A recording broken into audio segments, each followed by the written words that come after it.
सर्वप्रथम सर्वांना जय शिवराय। मागील 48 तासापासून कर्नाटकच्या पश्चिम भागांमध्ये मध्य कर्नाटकमध्ये बरसत असलेला पाऊस महाराष्ट्राच्या दिशेने काही कानेकोपरे घ्यायचा अंदाज संध्याकाळपर्यंत राहणार आहे। कोल्हापूरच्या दक्षिण भागांमध्ये वातावरण सक्रिय झालं असून वातावरणामध्ये पाऊस आणि थंडावा देखील तिथे पाहायला मिळतोय।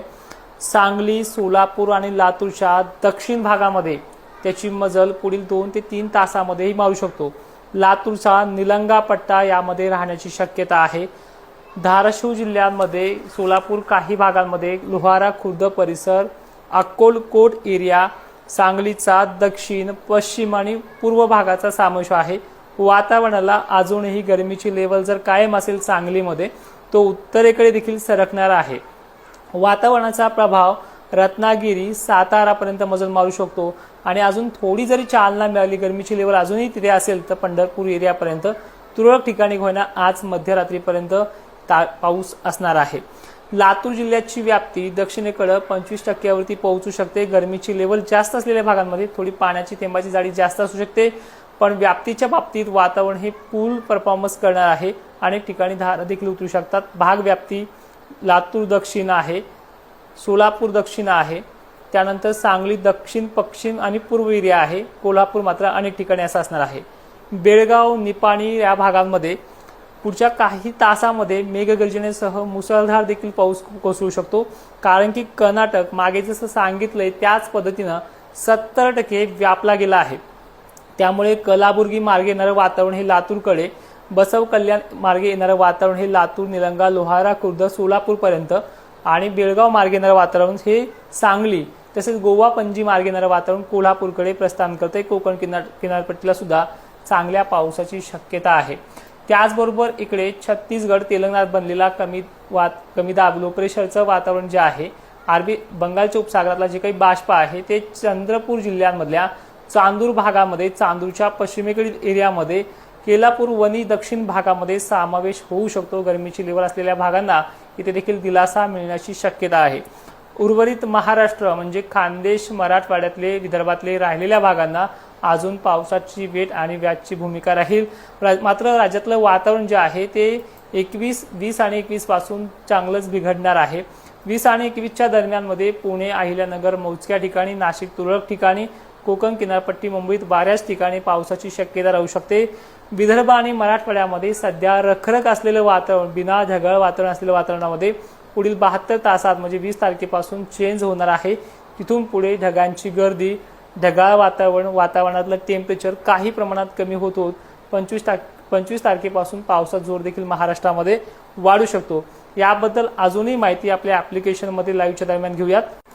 मागील 24 तासापूर्वी अंदमान पार केलेल्या मान्सूनची पुन्हा केरळामध्ये येण्यासाठी अवघ्या 4 दिवसाचा कालावधी लागू शकतो। वातावरणातील जे बनलेलं अरबी समुद्रातील लो प्रेशर यामुळे काही प्रमाणात मान्सून मंदावूही शकतो, पण पुढील गोष्टी अशा आहेत की मान्सून नंतर त्याचा जो काही लो प्रेशरचा जो काही परिणाम आहे त्यामुळे पावसाची देखील संततधार महाराष्ट्रामध्ये 21 तारखेपासून काही प्रमाणात का होईना वाढायला सुरुवात होईल। याच पद्धतीचा मान्सून पुढे चालून वातावरणामध्ये जो काही मान्सून पूर्व पावसाच्या धारा 21 तारखेनंतर वाढल्यास त्यामध्ये परत वाऱ्याचा जोर वाढण्याची शक्यता 23-24 तारखेला सुद्धा राहू शकते। त्यामुळे वातावरणातील जे काही गरमीची लेवल आहे त्या टेम्परेचरचा प्रभाव देखील 24-25 पासून पुन्हा कमी होण्याचा अंदाज आहे।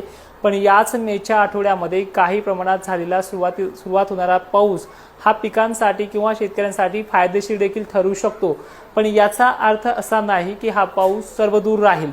परिस्थिती मान्सूनच्या बाबतीत बघायला गेलं तर मान्सून हा झपाट्याने महाराष्ट्राच्या किंवा भारताच्या अनेक भागांना व्यापण्यासाठी पुढील 12 ते 15 दिवसाचा कालावधी हा महाराष्ट्रामध्ये घेऊ शकतो। 5 ते 6 जून पर्यंत मान्सून महाराष्ट्रात दाखल झालाय की तो पाऊसच घेऊन येईल अशी शक्यता नाहीये, पण त्याचबरोबर एक पोषक परिस्थिती 12 ते 13 जूनच्या कालावधीमध्ये निर्माण होण्याचे चान्सेस मॉडेलनुसार व्यक्त होत आहेत।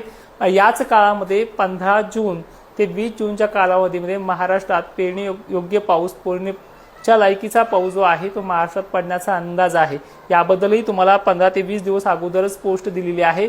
पण या मान्सूनच्या पावसावरती अनेक पेरण्या ह्या 22 जून पर्यंत देखील होण्याचा अंदाज आहे। पश्चिम महाराष्ट्र, खानदेश, विदर्भ, मराठवाडा अशा विभागानुसार पेरण्याची वेगवेगळी डेट राहू शकते। काही शेतकरी धुरळ पेरणीसाठी देखील गडबड करतात, त्यांच्या पेरण्या देखील यावर्षी ॲप्लिकेशनच्या माध्यमातून आपण सुखरूप पाडण्याचा प्रयत्न करणार आहोत आणि त्याच पद्धतीनं ते कार्य देखील चालू आहे।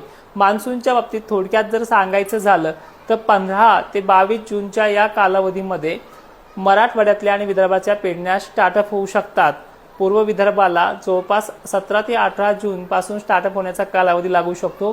त्याचबरोबर पद्धत खानदेश आणि पश्चिम महाराष्ट्राची वेगळी राहू शकते, कारण की या भागांमध्ये ह्युमिडिटी नावाचा जो काही प्रकार आहे, गरमी वगैरे, ह्या मान्सूनच्या काळामध्ये लॉस होतो आणि पाण्याच्या थेंबाची जाडी अवघ्या बारीक बुरबुरीसारखी वाढते।